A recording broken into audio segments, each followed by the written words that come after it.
നല്ല കുട്ടിയായിട്ട് ആഹാരം കഴിക്കുന്നുണ്ടല്ലോ. ഞാൻ എന്തോ പനി പിടിച്ച് കിടക്കുന്നത് പോലെ നിങ്ങളൊക്കെ എന്നോട് പെരുമാറുന്നത്. അതെന്താ നീ അങ്ങനെ പറഞ്ഞേ? കൈയുടെ ഈ പ്രശ്നമല്ലേ ഉള്ളൂ, വേറെ കുഴപ്പമൊന്നുമില്ലല്ലോ. പിന്നെന്താ വായിക്ക് രുചിയായിട്ടൊന്നും എനിക്ക് കഴിക്കാൻ തരാത്ത? എനിക്ക് കഞ്ഞി വേണ്ട, നോൺ വെജ് എന്തെങ്കിലും വേണം.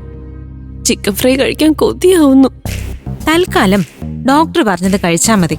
ഒക്കെ ഭേദമായി വീട്ടിൽ ചെന്നിട്ട് എന്താ വേണ്ടെന്ന് വെച്ചാൽ കഴിക്കാലോ. അനഘേച്ചി ഡ്യൂട്ടി കഴിഞ്ഞോ? ഇല്ല, 8 മണിയാവണം. അത് കഴിഞ്ഞാ പിന്നെ ഞാൻ ഇവിടെ തന്നെ ഉണ്ടാവും. എന്നാ പിന്നെ അമ്മയൊന്ന് വീട്ടിലോട്ട് പോട്ടെ. പോയിട്ട് നാളെ രാവിലെ തന്നെ വരാം. രാവിലെ തന്നെ ഓടിപ്പാഞ്ഞ് വരണമെന്നൊന്നും ഇല്ല. അമ്മ സമാധാനായിട്ട് റെസ്റ്റ് ഒക്കെ എടുത്തിട്ട് മെല്ലെ വന്നാ മതി. അതെ, അല്ല ഞങ്ങളൊക്കെ ഇവിടെ ഉണ്ടല്ലോ. കലയമ്മയ്ക്ക് ഒരു ടെൻഷനും വേണ്ട. ശരി,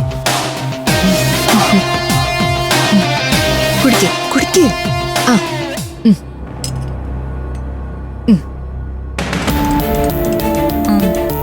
അഖിലേ, ഇത് ഭക്ഷണത്തിന് ശേഷം കൊടുക്കാനുള്ള മരുന്നാണേ. അരമണിക്കൂർ കഴിഞ്ഞിട്ട് കൊടുത്താൽ മതി. ഇവിടെ വെച്ചേക്കാം.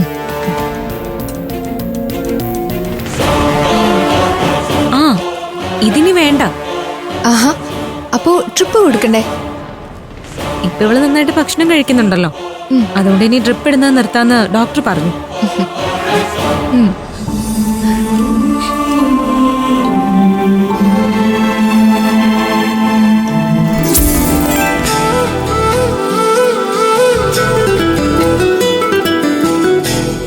മോളെ, ഇന്നത്തെ കളക്ഷൻ എങ്ങനെയുണ്ടായിരുന്നു? പതിവിലും കൂടുതലുണ്ട്.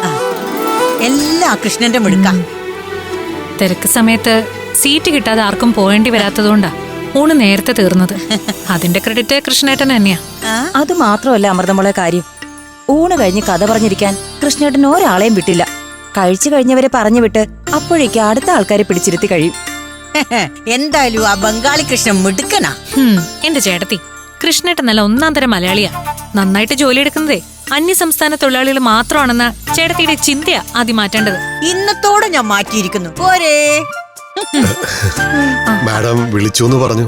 അല്ല, കൃഷ്ണേട്ടന് ഡെയിലി ശമ്പളമാണോ അതോ മാസ ശമ്പളമാണോ വേണ്ടത്? അയ്യോ, എനിക്ക് കാശൊന്നും വേണ്ട. കഴിക്കാനും കിടക്കാനും ഇത്തിരി സ്ഥലം തന്നാ മതി. അത് പറ്റില്ല കൃഷ്ണേട്ടാ. ജോലി ചെയ്യുന്നതിന് ശമ്പളം വാങ്ങാൻ ബുദ്ധിമുട്ടുള്ളവരെ ഇവിടെ നിർത്താൻ ഞങ്ങൾക്കും ബുദ്ധിമുട്ടുണ്ട്. അങ്ങനെയാണെങ്കിൽ സാധാരണ കൊടുക്കുന്നതെന്തോ അത് തന്നാ മതി. എങ്കിൽ മാസ ശമ്പളം തരാം. മതി, ധാരാളം മതി.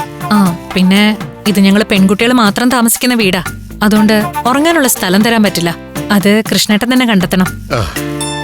എന്നാ അങ്ങനെ ആവട്ടെ. താമസത്തിന് ഞാൻ വേറൊരു സ്ഥലം നോക്കിക്കോളാം. ശരി. അതെ ചേട്ടത്തി, നാളത്തേക്കുള്ള പച്ചക്കറിയൊക്കെ എടുത്തു തന്നാ അരിഞ്ഞ് ഫ്രീസറിൽ വെച്ചിട്ട് പോകായിരുന്നു. കണ്ടോ, ഇങ്ങനെ ഇരിക്കണം ജോലിക്കാരായാൽ. കണ്ട് പഠിക്കേ. വാ കൃഷ്ണ, പോവാ. വാ.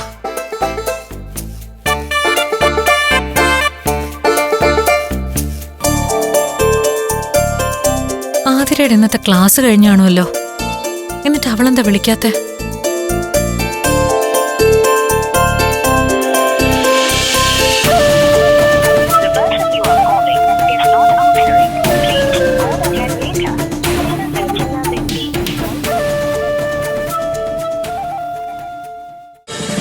ഫ്ലവേഴ്സ് ഒരുക്കുന്ന കാഴ്ച വസന്തം യൂട്യൂബിൽ പ്രേക്ഷകർക്ക് ലൈവായി കാണാം.